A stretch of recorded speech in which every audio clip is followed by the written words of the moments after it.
Greetings everyone, my name is Tony Holowitz and thank you for being here for this tutorial in which I'm going to talk about layouts. Sometimes the word layout is misunderstood or people don't really know what that means when they start using Act CRM or Act Premium Cloud. A layout is everything I'm seeing here on the screen, all the fields, all the information down below.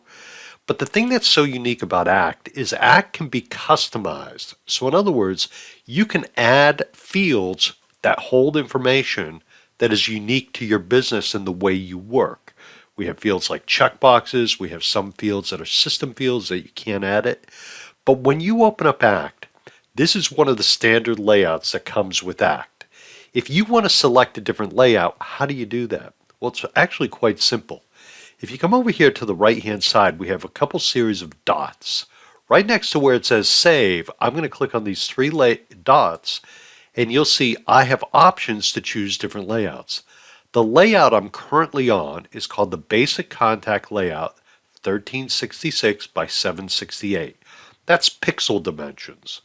You can modify your layouts and customize them to suit the way you work, and I advocate for that because you'll have a better experience with Act. If you want to select a different layout, just simply click on that layout. I'll choose this one, the 800 by 600, and you'll see Act will flip over to it. If you're not sure which layout you're on, you can come click on the three dots, and the one that's highlighted tells you the name of the layout you're on. So if your company uses a unique layout, when you first open up Act, you might not see that layout. To choose the layout, you need to know the name of the layout that your company gave it. Just come over here to the right and select the proper layout, and you'll be good to go. That's a little bit of information about layouts. If I can answer any questions for you, don't hesitate to reach back to me. Have a great day. Bye now.